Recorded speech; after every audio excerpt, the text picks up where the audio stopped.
Welcome into Locked On Knicks. Alex Wolfe and Gavin Schall here. And Gavin, we are rejoined by Benjy Ritholtz of the Strickland and Knicks Film School. What are we getting into in the second part of this two-part episode? Yeah, Alex, it's just one mailbag question from our guy, Ignacio. Floors and ceilings for all the main young guys on the Knicks: Cam Reddish, Deuce McBride, Jericho Sims, Obi Toppin, Immanuel Quickley, Quinn Grimes, and All-Stars right now on Locked On Knicks. You are Locked On Knicks, your daily New York Knicks podcast, part of the Locked On Podcast Network, your team every day.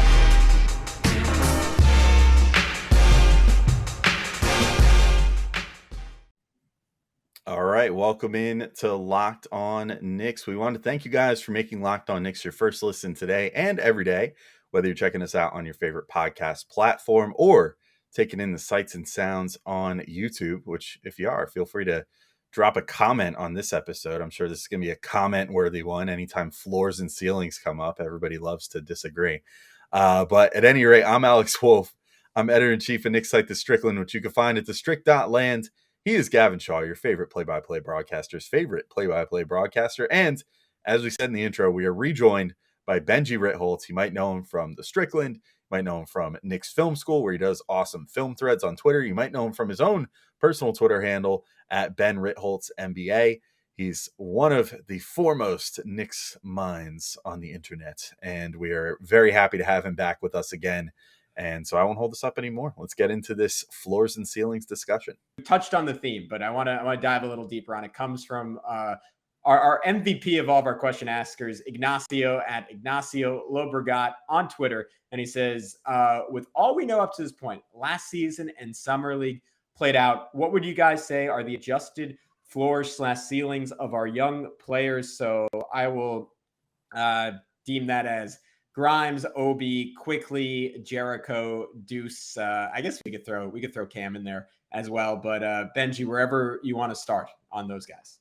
Sorry, so I need a clarification. No problem. What does that mean? I think he's just saying like he's saying with all the information we have that IQ and Obi like going off at the end of the year, okay. Grimes playing well in Summer League, just everything up to date. Where are we at now, basically? Okay, cool. Let's start with Grimes.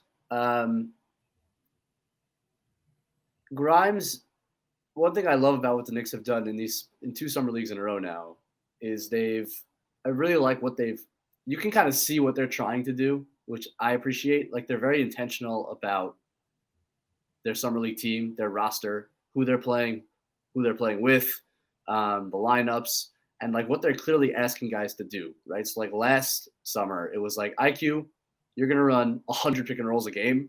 We want you to become a better playmaker. Just go do it. That's what summer league is for. Like, it's for Immanuel Quickley to become a better playmaker. Like, it was so clear. And I think this summer it was like, Quentin Grimes, get a little exploratory.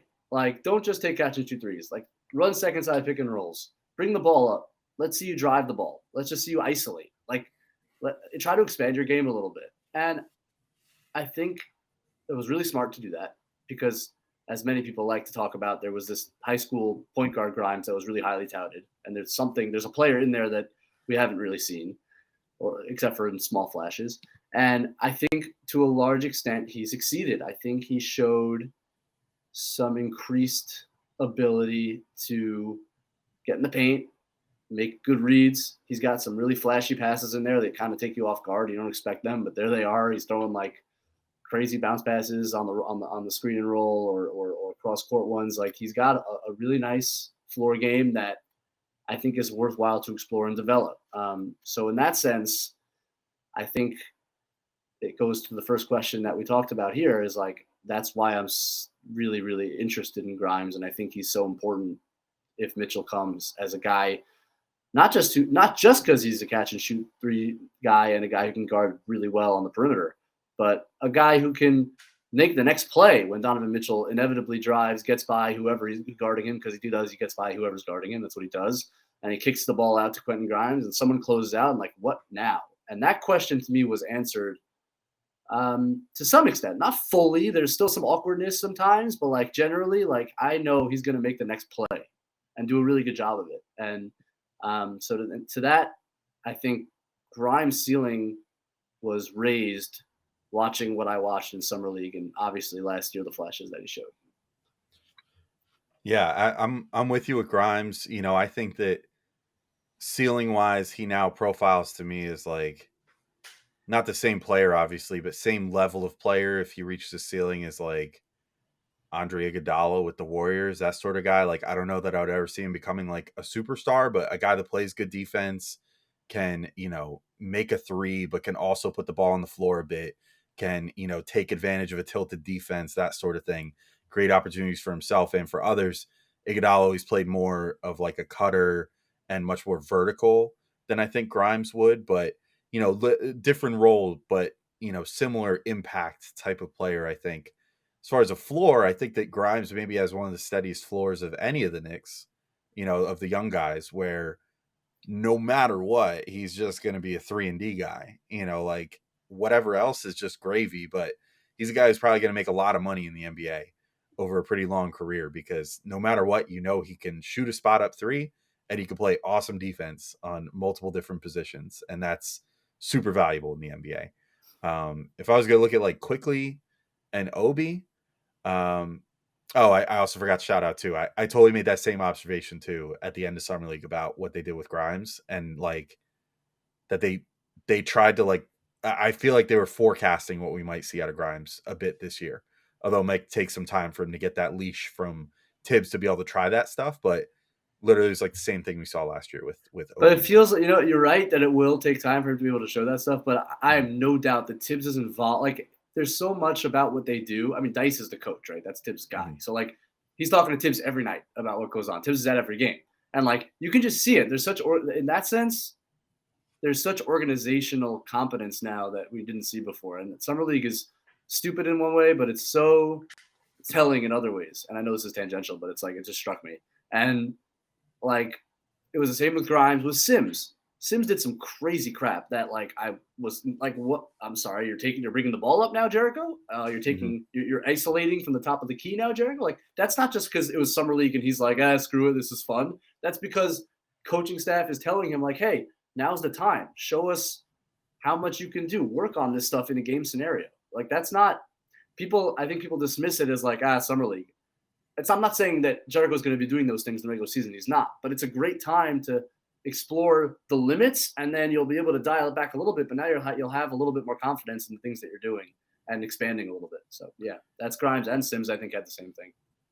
Yeah, absolutely. And, you know, if we were going to – so actually that's an interesting segue to Sims. I was going to go to Obi and Quick next. But Sims, I think, adjusted floors and ceilings. I mean – I don't know how much my mind changed about what I think his ceiling could be, which is essentially just a rim runner, a pretty surprisingly switchy guy on defense, a guy who sets really great screens and has maybe some of the best verticality in like the entire NBA, and is one of the best lob finishers in the entire NBA. He has to, I don't know if he'll ever be a rim protector like what Mitchell Robinson is, because he doesn't have that elite NBA level length. But he has the elite NBA athleticism to at least get up really high and deter shots that way, even if he's not going to block it. So I don't know. I think that the little bit of ball handling and stuff there just sort of raises his ceiling a bit for me in the sense that he just becomes that much more versatile on the break and stuff. Mm-hmm. But short roll, that kind of thing. Yeah. Yeah. I mostly see him as like I think his ceiling is probably a starter, like a starting level NBA center. His floor is basically what he is now, a third big or maybe a second big. You know what I mean? Like he's another guy. I don't know, Gavin, what do you think about Sims as far as like, I think he's another guy that just basically is secured at this point. Like, I'm going to make a bunch of money in the NBA and have probably a really long career as long as his athleticism doesn't fall off a cliff. Yeah. I mean, I think he's like his best case scenario. I don't want to say unique because there are players who can do it, but you rarely see like a guy in that mold, like just a tantalizing, like athletic monster of a rim runner who is also like has the potential to be pretty skillful. Like it feels weird because he, to Benji's point, literally tried one in a game. I even best case scenario, I don't really see him ever doing like step back elbow jumpers in an NBA game. Maybe I'm wrong about that, but I don't see that from him. But can he like spray the ball out like rolling to the rim? yeah, I could see that. Like hit the occasional like wide open like spot up midi. Sure.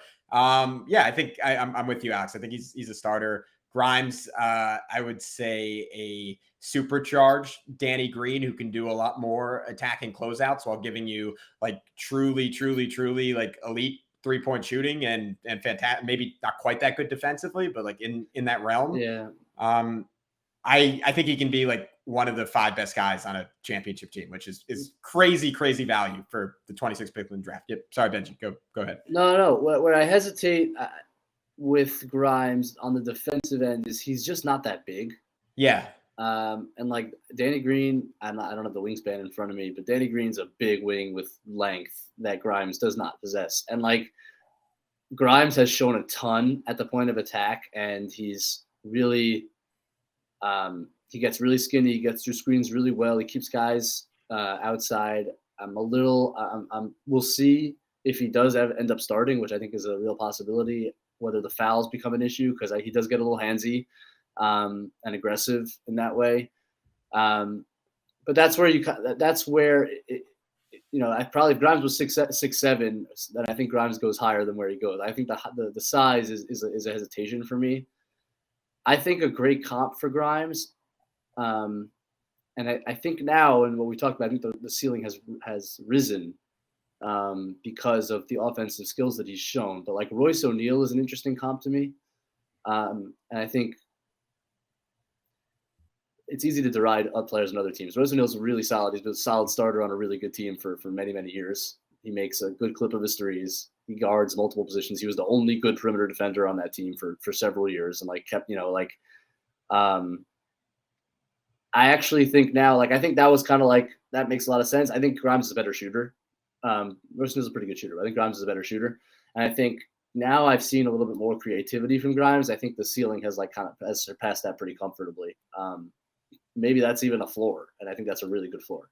All right, we'll be right back in with Benjy talking about some more young players on the Knicks, Obi Toppin and Immanuel Quickley, along with later in the show, we'll talk about Deuce McBride and Cam Reddish, why they're the 2 guys that we think maybe have the most flux in their floors and ceilings. But I got to let you guys know about Built Bars first. From the people who invented healthy and tasty comes the latest gift to your taste buds. You've probably tried the amazing coconut brownie chunk Built Bar, but guess what? Your friends at Built have given coconut brownie chunk the Puffs treatment. Yes, that's like the best treatment you could possibly give a Built Bar. That's right, the coconut brownie chunk Built Bar flavor you love in a deliciously chewy marshmallow covered in 100% real chocolate. It's like a fluffy cloud of coconut brownie goodness. But stop drooling and listen. They're good for you. Low calorie, low sugar, high protein, and all delicious. Coconut brownie chunk puffs are here for a limited time. Make sure you go to Built.com now to make sure you don't miss out. They're going fast because they taste amazing. I can attest the coconut flavors are my absolute favorite. I'm a huge Almond Joy guy normally, or like Mounds bars. Coconut brownie chunk. I mean, you can't find a regular candy bar out there that is like a coconut marshmallow with brownie chunks on top, covered in 100% chocolate. Pretty crazy that you can have that with a Built Bar, and it's actually good for you too. Built Bars are made with collagen protein, which your body absorbs more efficiently and provides tons of health benefits. You can eat something that tastes good and is good for you. Delicious coconut, rich, sweet brownie, creamy marshmallow. Stop fantasizing. Get to Built.com to order your box of coconut brownie chunk Built Puffs right now. Go to Built.com and use promo code LOCKED15 and you can get 15% off your order. Again, head to Built.com and use promo code LOCKED15 for 15% off. So, yeah. You might have even someone threw it out there. He didn't have a single shot blocked last year, Grimes. That's kind of a crazy stat, right? Like just a combo of like how high he gets and his release and the volume with which he shoots threes is what kind of keeps me feeling like, oh, there might be something really, really good here. That like, and again, like he's a very different player playing off of a Donovan Mitchell where he's getting like hard cross court closeouts and you got to close out to 28 feet on this guy. And he has some juice and he has some passing chops. Like, I don't know. I think there's a really, really like, again, like not what Wiggins was for the Warriors, but that's just to your point, different level of size, athleticism, like finishing around the rim. But he can be a guy on a title team, and that's a lot. Quickley and Obi, we've talked so much about it. I don't want to like go too in depth into why, but I mean, I'll say I think I'll give a little bit more equity to this in Quickley than Obi, and maybe this is like 2 times out of 100 outcomes, but all-stars for the ceiling. And I don't think that's, again, I think that's exceptionally unlikely for both of them, just because Quickley doesn't really have the bulk, and Obi, like, he would just have to become like a very, very good shooter, when for most of his career he's been a bad, if not terrible shooter at his position, while admittedly showing flashes down the stretch of last season. But my optimism was buoyed by Quickley starting to get separation with relative ease down the stretch of last season. That was always my big question with him, and something that I thought, like, I mean, would cap his ceiling maybe as a bench guy, even if that didn't improve, and it looked like it improved dramatically. Again, you got to take into account the level of competition and see if he can do it over bigger minutes night after night after night. But just his combo shot making, and now again that ability to get free off the dribble, like, he could be a really good scorer in the NBA. And Obi is just one of the special finishers on planet Earth, and he has to just continue to add a lot of supplemental skill to make that as functional and as consistently available as possible. But I think context will shape a lot of that. I think him just playing more, and I think he's very clearly a different guy when he knows he's going to be on the court for 35 minutes, no matter what he does, than when he has to play with if I miss 1 3 in a bad way, Tibbs is yanking me out of this game. But those are the ceilings for those guys. Floors are, I don't know what they are now, like good, really, really good bench guys in the NBA. But Benjy, where are you at on those two? Yeah, I remember I think the first time I was on with you guys, we talked about IQ a lot. In about I guess it was a few months into his rookie year. And I talked about CJ McCollum as a comp. Now, I say that with hesitation because CJ is a craftsman. Like, CJ is a special offensive talent. 3 levels, amazing mid-range game, shot maker, so crafty. Like, but in terms of like a kind of combo guard, never going to be like a great playmaker, but a good one. A guy who you have to respect off screens to shoot from anywhere. So and therefore he draws a lot of traps and then can make the pass and create advantages in that sense. And not like a true point guard in that sense, but not like really a true 2 guard because he doesn't have the size, right? Like that similarity, kind of like a real combo. I think Quickley's already better defensively than CJ's ever been. And probably I don't think Quickley ever reaches CJ's heights as an offensive player. So maybe that's a trade-off. Maybe never going to have that mid-range game. Never going to have that mid-range game. We talked about the release and how that limits him and all that from the mid-range. But I like that as kind of like a ceiling. Like CJ's I don't think he's ever been an all-star, but he's been he's always been, he's kind of almost in the discussion, a fringe all-star. The year he got hurt, like 2 seasons ago, he could have made it if he'd stayed healthy. I kind of like that as Quickley's ceiling. That's how I feel. Obi's a really unique player. It's kind of hard to archetype, and we talked about that already. John Collins is like the most obvious one to me as like a super athlete. Collins developed that 3-point shot, which made a huge difference for him.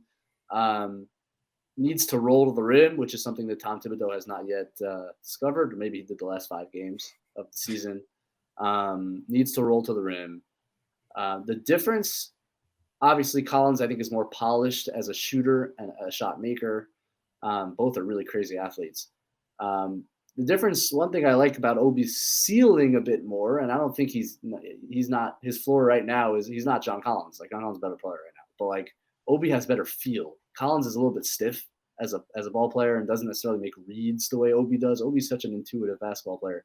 I think Collins has developed into a better defender than he gets credit for, too. I don't think Obi's quite there yet as a defender, but Obi's been decent, solid as a defender. Collins is really interesting. I don't know. Ceiling is probably not giving Obi enough credit because, Collins, again, like maybe a couple of years there was like almost in the All-Star discussion, like really good player, puts up 18 and 10, whatever he puts up a game on efficient shooting. Maybe that's not respectful enough to Obi as a ceiling, but I think it's kind of an idea of like what if Obi got a ton of time playing with a really good point guard, a passing playmaker. Trae Young, obviously one of the best. Donovan Mitchell, not too shabby if that's the guy. Brunson, even if he gets to play with Brunson at all, is certainly an upgrade for Obi as someone who can make plays for a guy like Obi. I like that. That's the idea. That's what I want to see if he can play enough, right? Yeah, I don't have too much to add to those two. I think I'm kind of just with you guys in the sense of I think their ceilings, it's impossible to rule out what you saw over a half decent sample at the end of the year. We would have loved a larger sample, but a sample of, I don't know, an eighth of the season or so, like the last 10 games is something. And they showed that they can really, play in a starting role and, in roles where they're empowered to be sort of the twin engine of the offense, with Quickley, with getting everything started, with running the offense and, distributing and starting fast breaks and, that sort of thing, as well as obviously his shooting and his improving finishing.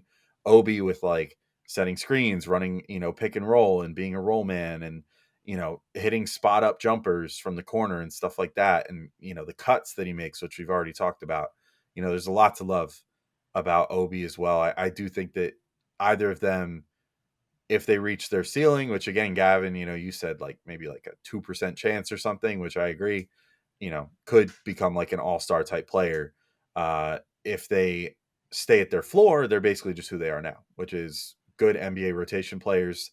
Don't listen to our boss David Locke, who said he didn't know if Quickley, Obi, or Grimes were NBA rotation players.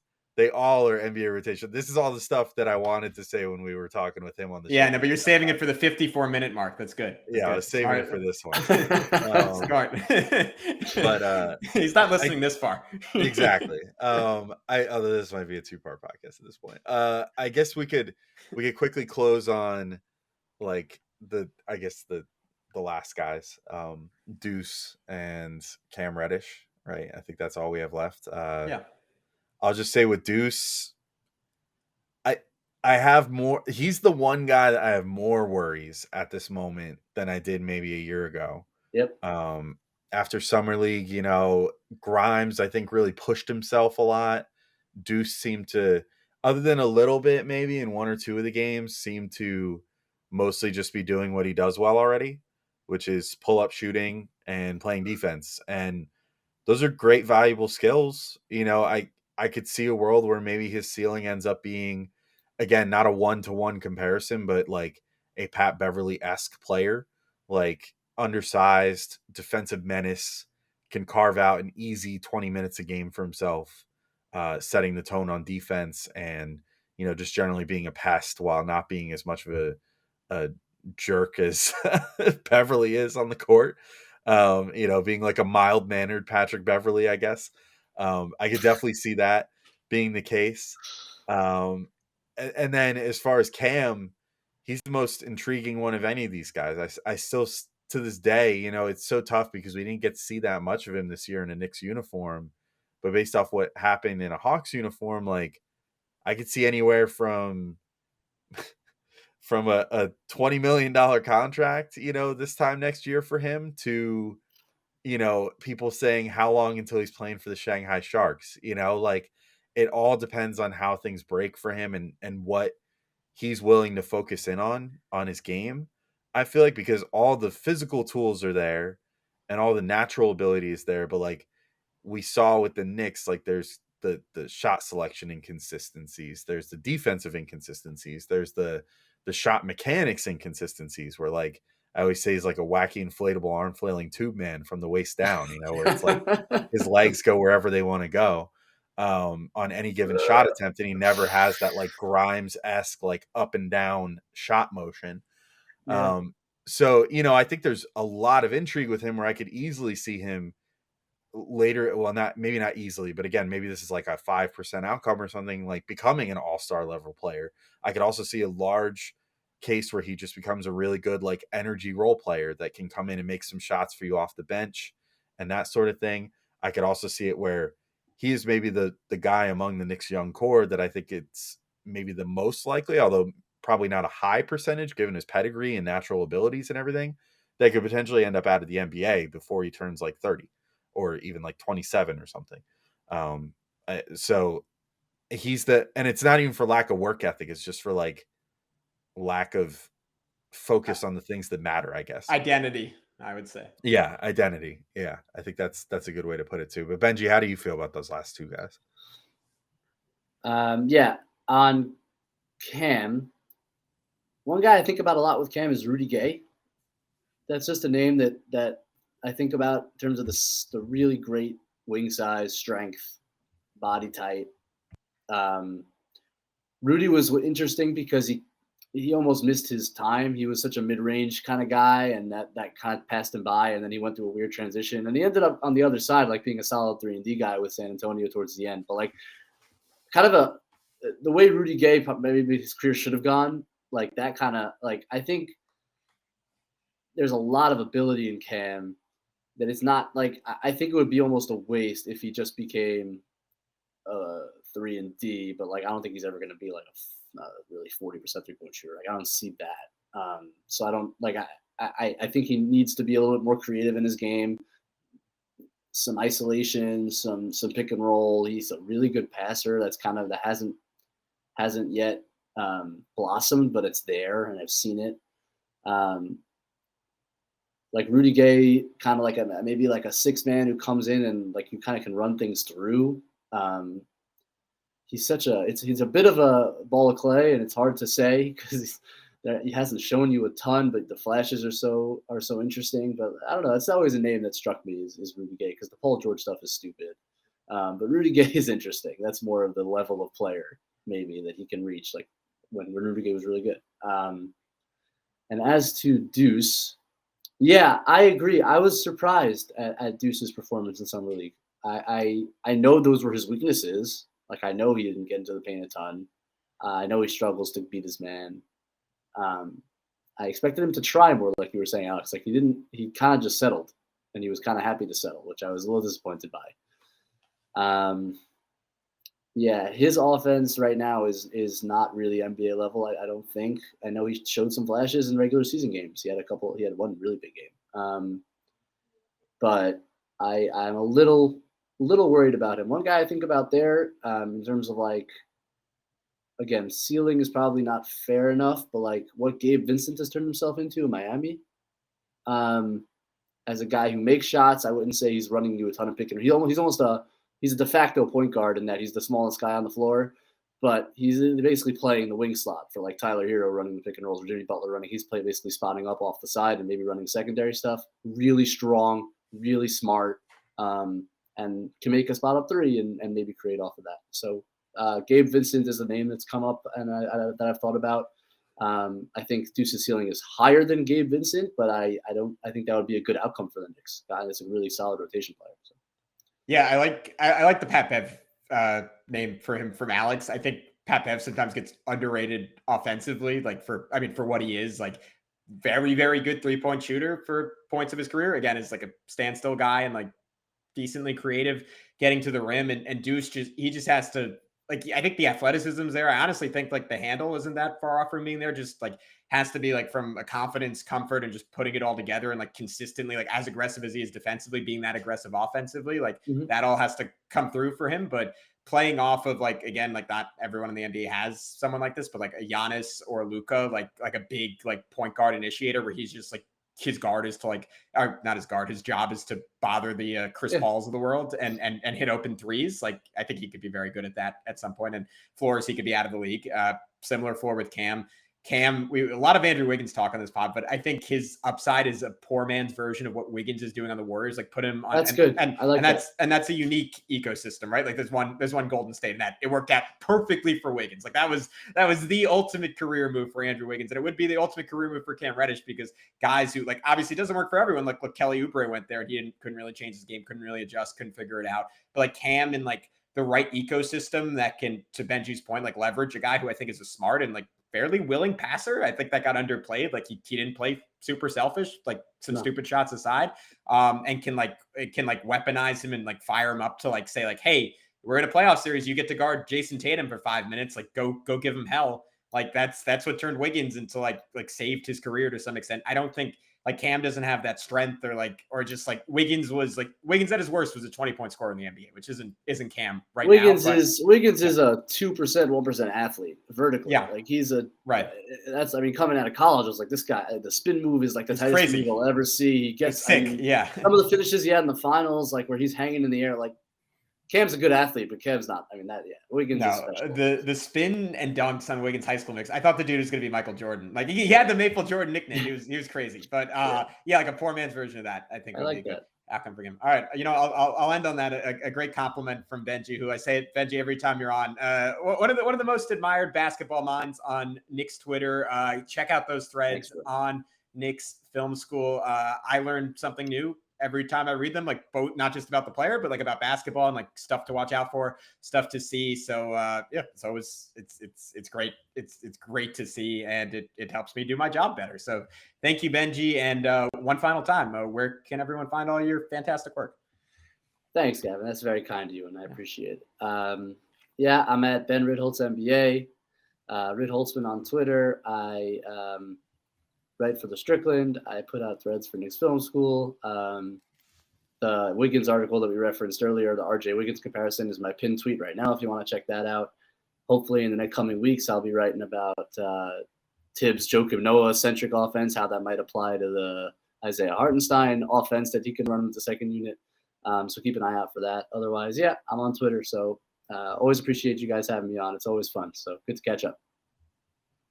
All right. Thanks so much for popping on, Benjy. Appreciate you, man.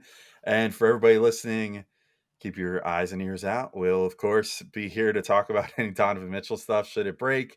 We also have a bunch more mailbag questions to get into. We only managed to get through a couple today, but we really crushed them. Really did them a good service.